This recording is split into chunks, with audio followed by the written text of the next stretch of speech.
Chapter मैंने आपको पहले चैप्टर आपको पढ़ाया था, इसके 2 पार्ट में हमने इसको कंप्लीट किया था। विलस्य वाणी न कदापि न श्रुता। ठीक है, ये आपको अच्छे से समझ में आ गया होगा। और इसके प्रश्न अभ्यास जो है हम आज करेंगे, जो पेज नंबर 9 और 8 पर है। बहुत ही सिंपल है, अगर आप ध्यान से सुनोगे तो आपको अच्छे से समझ में आ जाएगा और आप इसको आसानी से कॉपी में कर सकते हैं और साथ में आपको याद भी हो जाएंगे। ठीक है, पहला प्रश्न है इसमें उच्चारण पूर्वक, यानी कि आपको उच्चारण करना है, ये आपको खुद को करना है, स्वयं करना है।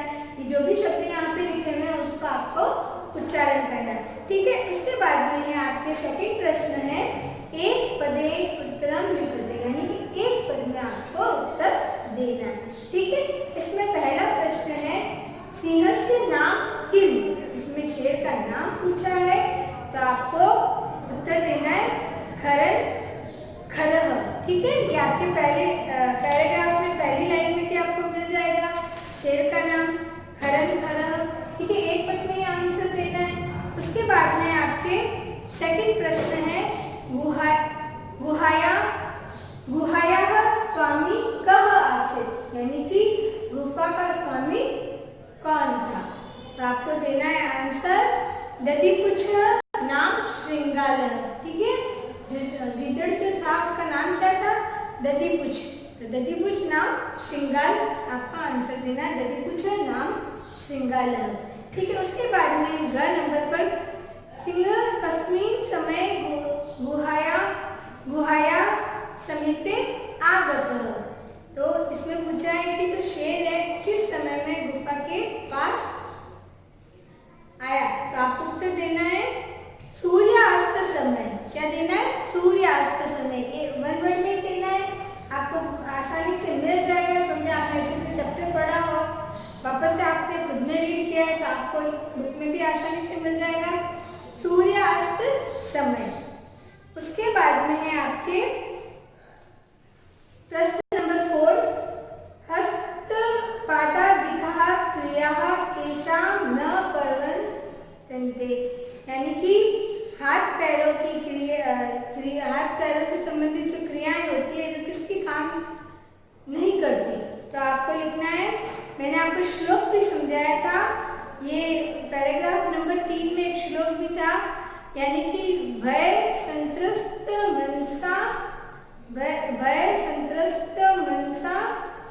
मनसाम, यानी कि जो डरे हुए मन वाले होते हैं उनके हाथ पैरों की क्रियाएं जो काम करना बंद कर देती है, अगर वो डर जाते हैं, भयभीत हो जाते हैं। तो आपको इतना ही लिखना है जो मैंने आपको बताया था, भय संत्रस्त मनसाम। ठीक है, इतना ही। उसके बाद में आपको देना है डर गुहा के प्रतिध्वनिता, यानी कि गुफा जो है, गुफा में किसकी उच्च गर्जना से उच्च गर्जना होगी। तो आपको उत्तर देना है सिंहोच्च गर्जना प्रतिध्वनिना, यानी कि शेर की शेर ने जो जोर से आवाज लगाई थी तो वो शेर की सिंहोच्च गर्जना प्रतिध्वनिना। उसके बाद में है आपके प्रश्न नंबर 3 पूर्ण वाक्य उत्तरते, यानी कि पूरे वाक्य में आपको उत्तर देना है। पहले आपके वन वर्ड में था, अब आपके है पूरा सेंटेंस बनाकर उत्तर देना है।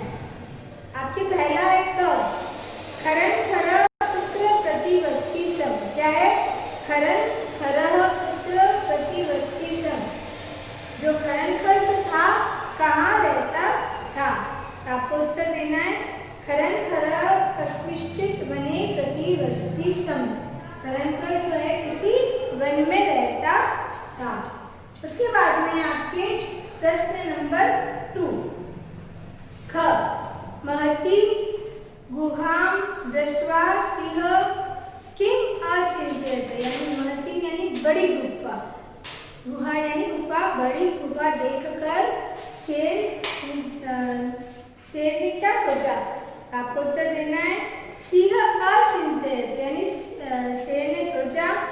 यहाँ पे आपके मिल भी जाएगा नूनम एतस्या गुहायां रात्रो को अपि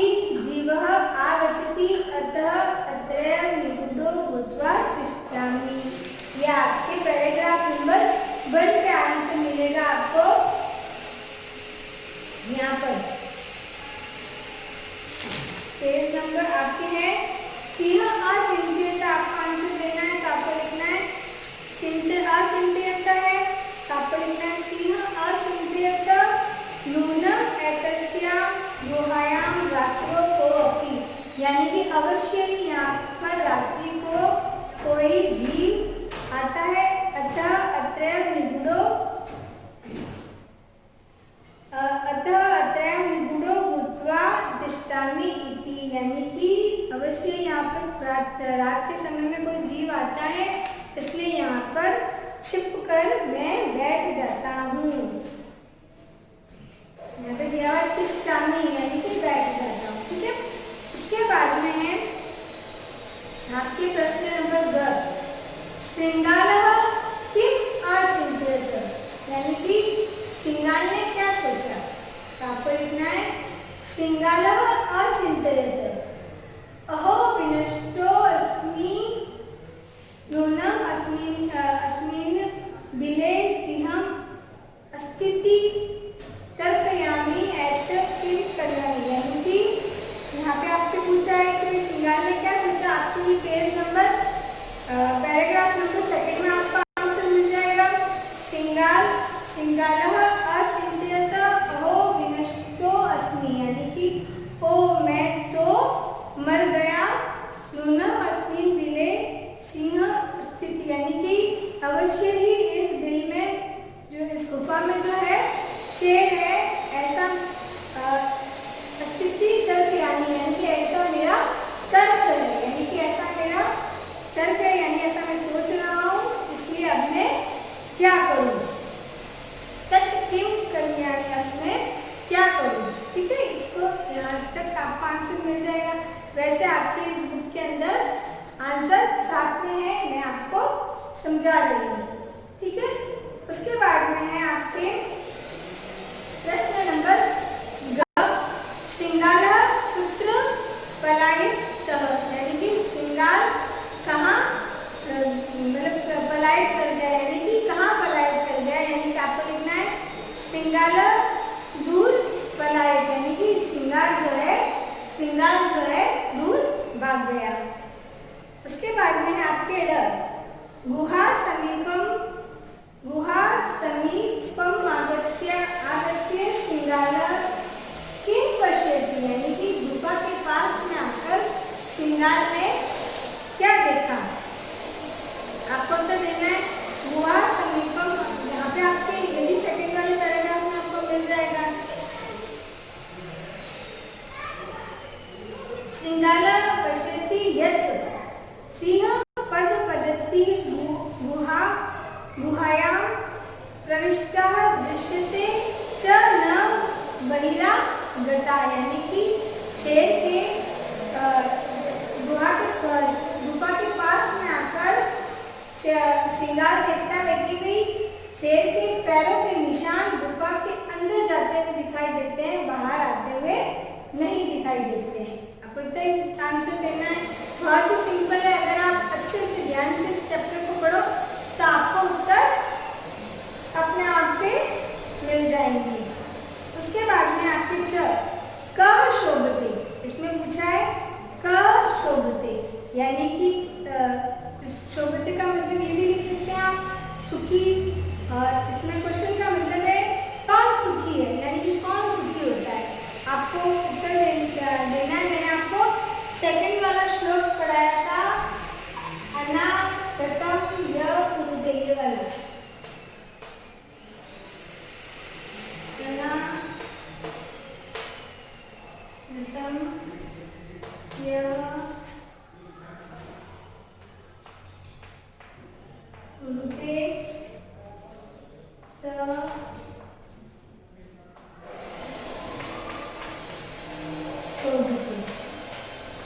ठीक है, ये आपके इसका उत्तर है। इसका मतलब है पूछा है कब शोभते, तो आपको लिखना है यह अनागतम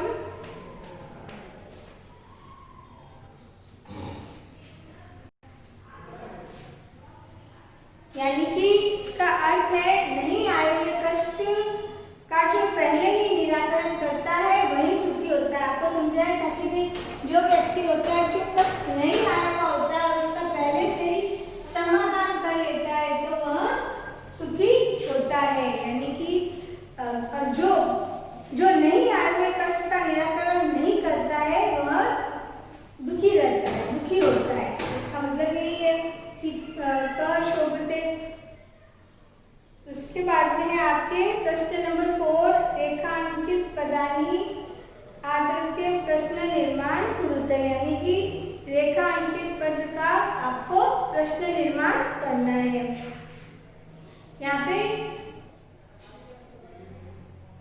दिया हुआ है आपको प्रश्न निर्माण करना है, यानी कि क्वेश्चन मार्क लगाना है। बाद में आपको यहाँ पर सेंटेंस दिए हुए, उस सेंटेंस के अंदर एक वर्ड के नीचे आपके अंडरलाइन की हुई उस रेखा अंकित उस रेखा के अनुसार आपको इसका प्रश्न निर्माण करना है। ठीक है, तो आप पहला है इसमें शुद्धार्थ सिंह पुत्रापि आहारम न प्राप्तवान, यानी कि भूख से व्याकुल शेर को भोजन नहीं मिला, यानी कि यहाँ पे आपको किसको मतलब शुद्धार्थ सिंह पुत्रापि आहारम न प्राप्तवान, तो आपको इसमें उत्तर बनाना है, यानी कि शेर को आहार नहीं मिला, यानी कि आपको लिखना है किस प्रकार के शेर को कैसे किस टाइप के शेर को भोजन न मिला।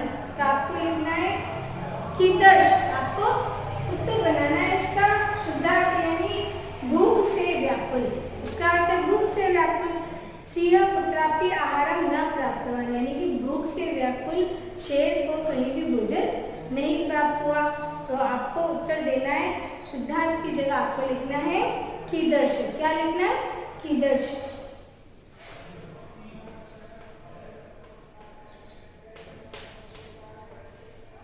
यानी कि कैसे शेर को। ठीक है, आपको उत्तर देना है कीदर्श सिंह पुत्रापि आहारम न प्राप्तवान, यानी कि कैसे शेर को। और आपको याद रखना है जब आप प्रश्न निर्माण करते हैं तब आपको बाद में क्वेश्चन मार्क लगाने की बहुत ही ज्यादा जरूरी है, यानी कि जब आप ये नहीं लगाते हो तो आपको नंबर नहीं मिलते हैं। ठीक है, जब भी आपके प्रश्न निर्माण वाला प्रश्न आए तो आपको प्रश्न निर्माण करने के बाद में ये लगाना बहुत ही जरूरी है। ठीक है, फिर आपके यदि कुछ नाम श्रृंगार गुहाया स्वामी आसित, यानी कि इसमें पूछा है, यानी कि किस यहाँ पे यदि कुछ नाम का श्रृंगार है जो गुफा का स्वामी है, स्वामी था। तो आपको इसका प्रश्न बनाना है कि किस नाम का श्रृंगार गुफा का स्वामी था। आसित का मतलब होता है था। तो आपको लिखना है यदि कुछ की जगह लिखना है किम। क्या लिखना है? किम। यदि कुछ की जगह लिखना है आपको किम। पहले तो आपके था कीदृश।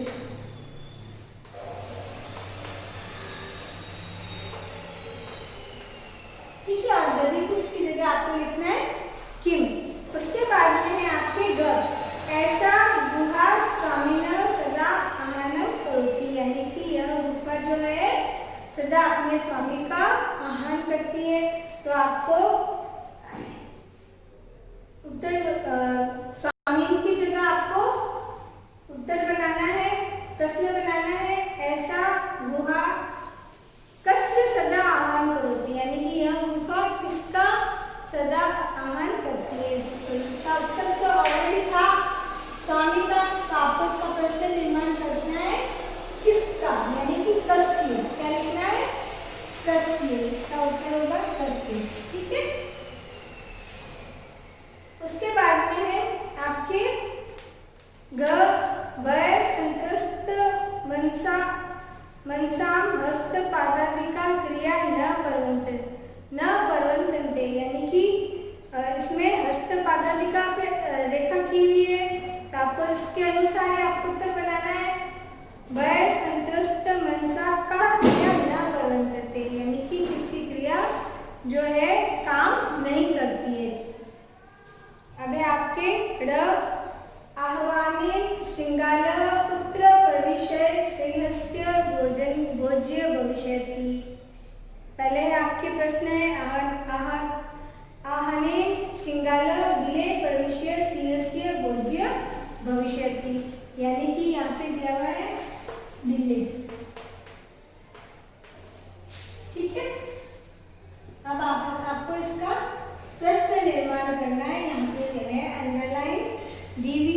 आपके, तो आपको लिखना है, यहाँ पे पूछा है कि भाई आपको इसके उत्तर में लिखना है कुत्र, ठीक है।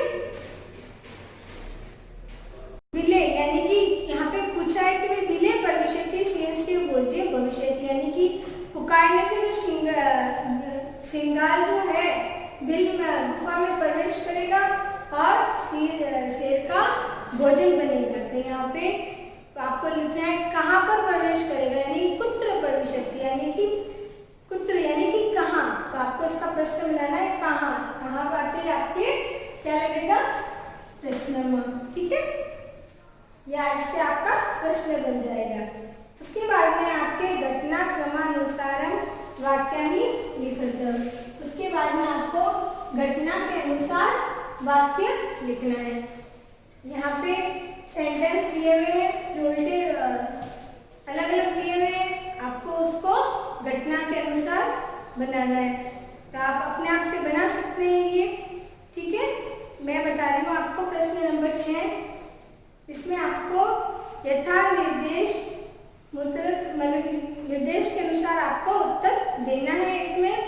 इसमें पहला है एकां महतीं गुहा दृष्ट्वा सः अचिन्तयत् अस्मिन् वाक्ये कति विशेषण पदानि संख्याया सह पदानि अपि लिखित, यानी कि इसमें वाक्य में कितने विशेषण पद है और इसकी संख्या लिखनी है, इसकी संख्या लिखनी है और वो पद भी लिखने हैं। ये सेंटेंस है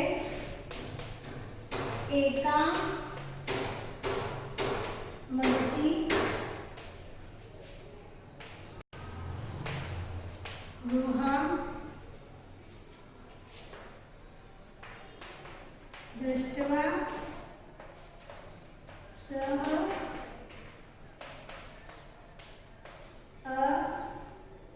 अचिन्तयत्, ठीक है। यह है प्रश्न नंबर 6 में नंबर 1 है। अब इसमें पूछा है, इस सेंटेंस के अंदर पूछा है कि भाई इस वाक्य के अंदर कितने विशेषण पद है और संख्या सह पदानि अपि लिखित, और पद की संख्या भी लिखनी है और कितने और वो भी लिखने, विशेषण पद भी लिखने, ठीक है। तो यहाँ पर विशेषण और विशेष्य आपको आते हैं, तो ये है विशेषण, ठीक है, और जिसकी विशेषता बताई जाती है वो होता है विशेष्य, ठीक है। तो इस सेंटेंस के अंदर 2 विशेषण है, एक तो एक और ये है महती यानी विशाल गुफा, ये है विशेष्य और ये दोनों है इसकी विशेषता। तो ठीक है, यहाँ पर यही पूछा है कितनी है, तो आपको इसका उत्तर क्या लिखना है, अस्मिन् वाक्ये द्वे, 1 और 2 है, तो आपको लिखनी है द्वे विशेषण पदे स्तर, यानी कि इस वाक्य में 2 विशेषण है, कितने 2 विशेषण है। ये सेंटेंस है, इस सेंटेंस में आपको विशेषण पूछे, आपको आते ही है विशेषण और विशेष्य अच्छे से समझाए गए और उन दोनों के नाम लिखने हैं। तो आपको लिखना है एकां और महतीं, ठीक है, एकां महतीं, ये दोनों आपको लिखने हैं, ये दोनों गुफा की विशेषता है, ठीक है। उसके बाद में है आपके तत् अहम् अस्य आहनम्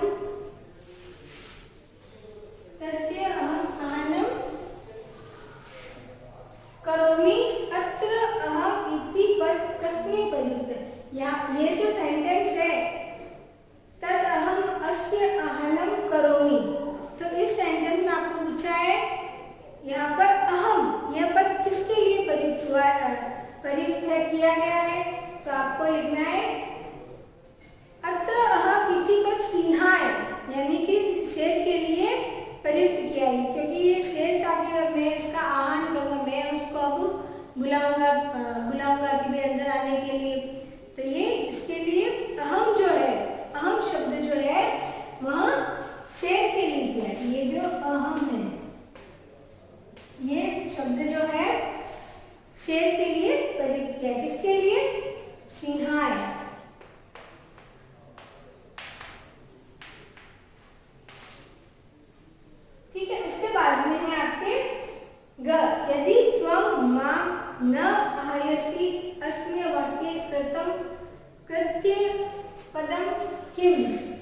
वाक्य में कृत के पद क्या है, यानी कि कर्ता कौन है। इस वाक्य में पूछा है कर्ता कौन है।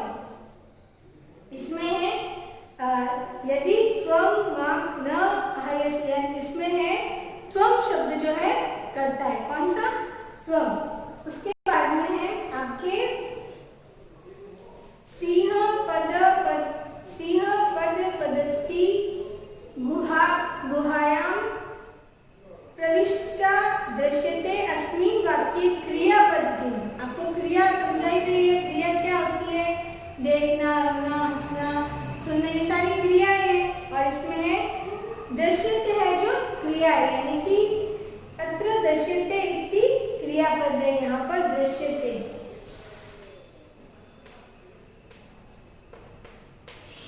दृश्यते है जो है क्रिया है। आपको क्या है? क्रिया। यानी कि सिंह के पैरों के निशान गुफा के अंदर प्रवेश जाते हुए उसने देखा, पैरों के निशान जाते हुए देखा, यानी देखना जो है क्रिया है। उसके बाद में है आपके वने अत्र संस्तस्य समागता जरा अस्मिन् वाक्ये अव्यव पद किम। अव्यव पूछे, अव्यव आपको आने चाहिए। वने अत्र, यहाँ पे क्या है? वने अत्र, ये जो है अत्र जो है यहाँ पर क्या हुआ? अव्यव। क्या हुआ? अत्र। ठीक है, अत्र जो है इसमें अव्यव है, ये बने अत्र। ठीक है, तो यहाँ पर अत्र जो है अव्यव है। अत्र का मतलब है यहाँ, तत्र का मतलब होता है वहां। तो ये सब ये सारे शब्द क्या होते हैं? अव्यव। ठीक है, ये भी आपके हो गए। ये सारे आपको अब कॉपी में करने हैं। ठीक है।